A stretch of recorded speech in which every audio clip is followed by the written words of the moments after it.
তুমি কি এমন কাউকে ভালোবাসো যাকে ছাড়া জীবনে কল্পনা করতে পারো না? প্রতিদিন আল্লাহর কাছে দোয়া করছো কিন্তু কিছুই হচ্ছে না? তাহলে আজকের এই ভিডিওটি শেষ পর্যন্ত দেখো, কারণ হয়তো আল্লাহ তোমাকে এমন একটি শিক্ষা দিতে চান যা তোমার পুরো জীবন বদলে দিতে পারে। ভাই ও বোন, প্রথমেই একটা কথা মনে রেখো, কোনো মানুষকে পাওয়াই জীবনের বড় সফলতা নয়। সবচেয়ে বড় সফলতা হলো আল্লাহর সন্তুষ্টি অর্জন করা। আল্লাহ তাআলা কোরআনে বলেছেন, হতে পারে তোমরা কোনো একটি জিনিস অপছন্দ করছো অথচ তা তোমাদের জন্য কল্যাণকর। আবার হতে পারে তোমরা কোনো জিনিস ভালোবাসছো অথচ তা তোমাদের জন্য অকল্যাণকর। আল্লাহ জানেন, তোমরা জানো না। তাই যদি কাউকে সত্যি ভালোবাসো, তাহলে প্রথমে আল্লাহর কাছে তাকে চাও হালাল ভাবে।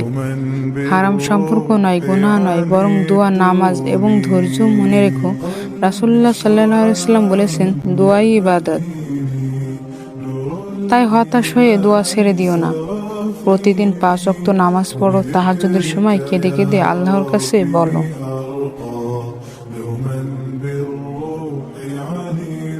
হে আল্লাহ, যদি এই মানুষটি আমার দুনিয়া ও আখিরাতের জন্য কল্যাণকর হয়, তাহলে তাকে হালালভাবে আমার নসিবে লিখে দিন। আর যদি সে আমার জন্য ভালো না হয়, তাহলে তাকে আমার হৃদয় থেকে দূর করে দিন এবং তার চেয়েও উত্তম কাউকে দান করুন। এটাই একজন মুমিনের ভালোবাসা, কারণ সে নিজের ইচ্ছার আগে আল্লাহর ফয়সালাকে প্রাধান্য দেয়।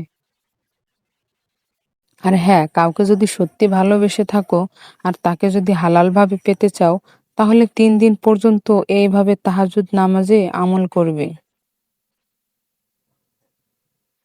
আপনারা অনেকে মনে করতে পারেন যে হারাম সম্পর্ক তো ইসলামে নাজায়েজ, তাহলে তাকে ফিরে পাওয়ার বিষয়টি কিভাবে জায়েজ হতে পারে? একটা কথা মনে রাখবেন, ভালোবাসার মানুষ যে শুধু গার্লফ্রেন্ড আর বয়ফ্রেন্ড তা শুধু নয়।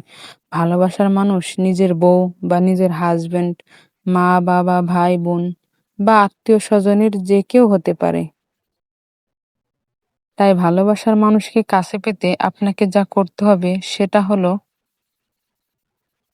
3 দিন গভীর রাতে তাহাজ্জুদ নামাজ পড়ে সূরা ইয়াসিন একবার, 100 বার ইয়া আরহামার রাহিমিন, 11 বার আস্তাগফিরুল্লাহ, 11 বার দুরূদ শরীফ পড়ে দোয়া করবেন।